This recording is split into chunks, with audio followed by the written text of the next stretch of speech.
Ar-Rahman Ar-Rahim. Assalamualaikum warahmatullahi wabarakatuh. Anak-anak solehahku sekalian, gimana kabarnya anak-anak? Semoga kita semua selalu dalam lindungan Allah Subhanahu wa taala dan selalu dalam keadaan sehat walafiat. Amin ya rabbal alamin.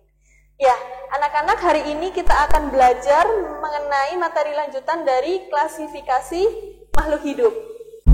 Ada beberapa kingdom, yaitu yang saat ini kita percayai ada 6 kingdom di biologi, yaitu yang pertama adalah Archaebacteria, kemudian Eubacteria, kemudian Animalia, Plantae, dan Fungi.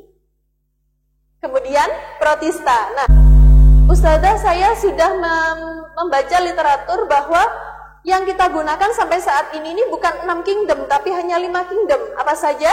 Monera, Protista, Fungi, Animalia, dan Plantae. Nah, bagaimana dengan Archaebacteria dan Eubacteria? Ya, karena Archaebacteria dan Eubacteria ini sekarang dimasukkan ke dalam sub-kingdom. Jadi, masuk dalam Monera, namun dia dalam satu kingdom. Ya, sudah paham? Nah, sekarang Ustazah akan menjelaskan lebih rinci apa saja yang termasuk dalam kingdom. Yang pertama adalah kingdom Animalia. Ya, yang pertama adalah kingdom Animalia. Kingdom Animalia, di bawah kingdom ada apa? Ada phylum. Kalau Animalia phylum, kalau Plantae adalah divisio. Ya. Oke, dari kingdom Animalia itu sendiri terbagi menjadi 2 kelompok, yaitu Invertebrata dan Vertebrata, yang kemarin sudah Ustaz jelaskan, yaitu ada hewan yang bertulang belakang dan hewan yang tidak bertulang belakang atau Invertebrata.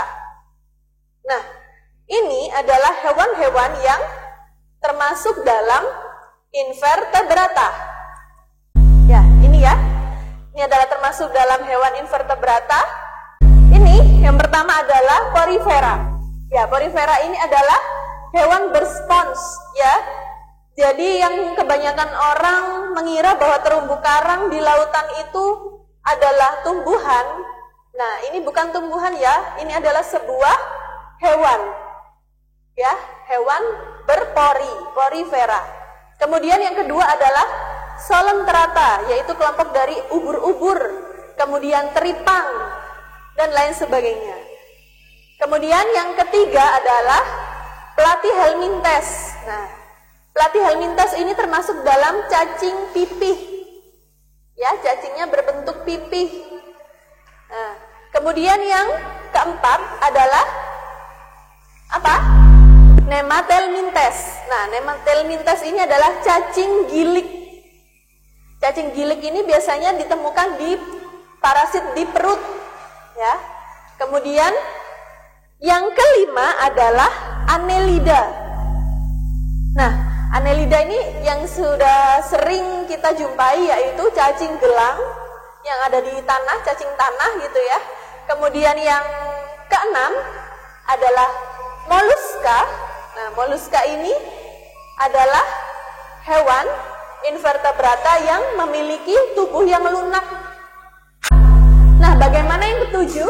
Yang ketujuh adalah Arthropoda. Arthropoda ini adalah hewan-hewan yang seperti yang memiliki segmen gitu ya, tubuhnya memiliki segmen. Arthropoda ini adalah hewan yang tubuhnya memiliki segmen atau berbuku-buku. Contohnya apa? Belalang, kupu-kupu, kalajengking, skorpion ya, dan lain sebagainya. Dan yang terakhir adalah Echinodermata. Echinodermata ini juga termasuk dalam hewan invertebrata atau hewan yang tidak bertulang belakang. Ya, hewan apakah itu? Hewan, ya betul sekali. Hewan bintang laut, anemon laut, bintang laut ya. Jadi, Ustazah, invertebrata ini ada 8 macam ya, atau 8 jenis. Nah, 8 jenis ini termasuk dalam apa Ustazah? Termasuk dalam phylum kah, ordo kah, atau klasis kah? Ya, Porifera, Solentrata, Platyhelminthes, Nematelminthes, Annelida, kemudian Molluska dan Arthropoda, kemudian Echinodermata, itu adalah ke-8 filum dari hewan invertebrata. Nah, bagaimana dengan vertebrata, Ustazah? Ya, kalau vertebrata hanya satu saja, yaitu filum Chordata. Nah, kalau filum Chordata ini dibagi menjadi beberapa kelas yang kita tahu, yaitu kelas Pisces, Aves, Reptilia, Amphibia, dan Mamalia. Ya. Nah, dari 5 kelas ini semua termasuk dalam hewan vertebrata, yaitu hewan yang bertulang belakang. Ya, setelah kita masuk dalam membahas mengenai kingdom Animalia, kita akan lanjut pada kingdom yang selanjutnya, yaitu kingdom Plantae. Kingdom Plantae ini adalah kelompok dari tumbuhan. Ya, jadi kingdom Plantae ini terbagi menjadi 3 filum besar, yaitu filum Bryophyta, yaitu filum tumbuhan lumut. Kemudian yang kedua adalah filum Pteridophyta atau yang disebut dengan tumbuhan paku. Nah, yang ketiga adalah filum Spermatophyta, yaitu tumbuhan yang memiliki biji. Nah, setelah itu kita akan lebih lanjut mempelajari mengenai kingdom Plantae. Mari kita simak video berikut ini.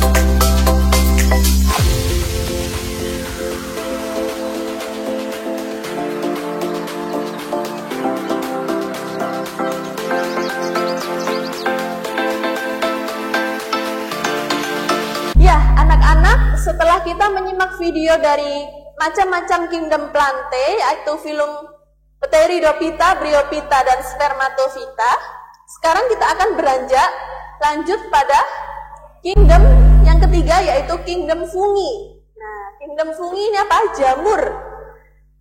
Ada berbagai macam jamur, klasifikasi jamur di biosfer kita. Nah, yang pertama adalah Ascomycota atau Ascomycetes. Nah, Ascomycetes ini adalah termasuk fungi yang memiliki ascus atau kantung. Nah, biasanya kelompok dari filum Ascomycetes ini difungsikan untuk antibiotik, yaitu penicillium. Nah, dari penicillium ini akan difungsikan sebagai antibiotik, yaitu obat-obatan ya. Nah, kemudian yang kedua ada filum Zygomycetes atau Zygomycota. Nah, Zygomycota ini sering sekali kita temui di jamur tempe. Jamur tempe. Selain itu ada di jamur yang ada di roti yang sudah busuk. Nah, ini ya contohnya. Kemudian yang ketiga adalah Basidiomycetes atau yang bisa disebut dengan Basidiomycota. Nah, Basidiomycota ini adalah jamur yang biasanya kita makan, yang dapat dikonsumsi ya. Nah, tapi yang Ustazah contohkan ini jamur yang tidak bisa dimakan, karena jamur yang bisa dimakan biasanya tidak berwarna yang mencolok. Nah, justru jamur yang berwarna mencolok ini adalah jamur yang beracun ya. Kemudian yang keempat yaitu filum Deuteromycetes atau Deuteromycota. Deuteromycota ini adalah jamur yang merugikan bagi makhluk hidup, atau biasanya jamur yang berada di makanan yang busuk atau buah yang busuk. Nah, ini ya, seperti yang pada contoh ini adalah jamur yang hidup di buah yang sudah busuk ya. Oke, kita akan lanjut lagi. setelah kita membahas mengenai animalia, plante, dan fungi, sekarang Ustazah akan lanjut ke kingdom Monera itu sendiri. Nah, kingdom Monera yang tadi sudah Ustazah jelaskan bahwa Archaebacteria dan Eubacteria masuk dalam kingdom Monera. Nah, subkingdom dari Archaebacteria dan Eubacteria kemarin sudah Ustazah jelaskan bahwa kalau Archaebacteria ini adalah bakteri yang berada di lingkungan yang ekstrim. Ya, Archaebacteria ini bisa diartikan adalah bakteri yang kuno. Arche arti dari bahasa Yunani yaitu kuno. Jadi bakteri yang memiliki struktur yang tidak sering dijumpai di lingkungan sekitar kita. Makanya Archaebacteria ini berbeda subkingdom dengan Eubacteria. Nah, apa saja contohnya dari Archaebacteria itu sendiri? Yang pertama ini adalah bakteri metagen, ya, yang ada di metan. Karena kebanyakan Archaebacteria ini hidup di daerah yang ekstrim, yang sudah Ustazah jelaskan pada minggu lalu ya. Kemudian yang kedua yaitu bakteri halofilik, yaitu yang hidup di daerah salinitas yang tinggi atau kadar garam yang tinggi. Nah, yang ketiga ini yang kemarin Ustazah jelaskan bahwa ada bakteri yang hidup di suhu yang tinggi atau temperatur yang tinggi. Nah, ini adalah bakteri yang termal gitu ya. Nah, bagaimana dengan Eubacteria, Ustazah? Nah, kalau Eubacteria ini adalah bakteri yang sering kita jumpai di lingkungan sekitar kita, karena dia tidak hidup di daerah yang ekstrim. Contohnya, nah kalau dari Eubacteria itu sendiri ada berbagai macam jenis ya. Nah, ini Ustazah menjelaskan. Contohnya ada bakteri yang berbentuk spiral. Kemudian yang kedua ada bakteri yang berbentuk kokus atau bulat. Kemudian yang ketiga ada yang berbentuk basil atau batang. Nah, itu adalah macam-macam dari Eubacteria itu sendiri. Nah, ini adalah yang terakhir yaitu kingdom Protista. Ya, kingdom Protista itu sendiri dibagi menjadi 3, yaitu Protista mirip hewan yang disebut dengan protozoa. Kemudian yang kedua adalah Protista mirip tumbuhan yaitu alga. Kemudian yang terakhir adalah Protista mirip fungi atau jamur. Nah, ini adalah contoh-contoh dari klasifikasi kingdom Protista itu sendiri. Yang pertama adalah mirip hewan yaitu protozoa. Bisa dilihat ada Euglena, ada Paramecium. Kemudian filum Protista mirip tumbuhan yaitu ganggang hijau, ganggang emas, ganggang merah, seperti yang ada di tayangan ini.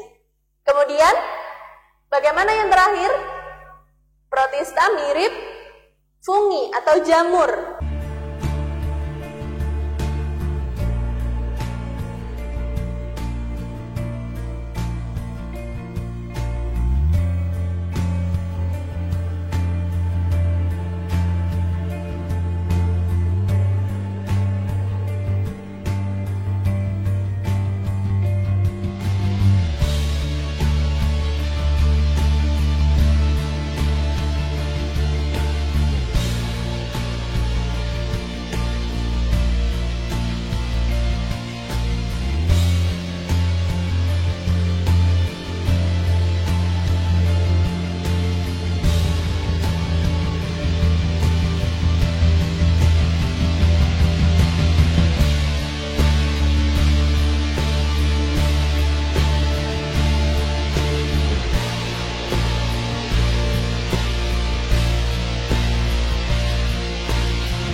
Hari ini pembelajaran kita cukup sekian ya anak-anak. Jadi kita hari ini hanya belajar penjabaran dari kingdom-kingdom yang sudah Ustazah jelaskan pada minggu lalu.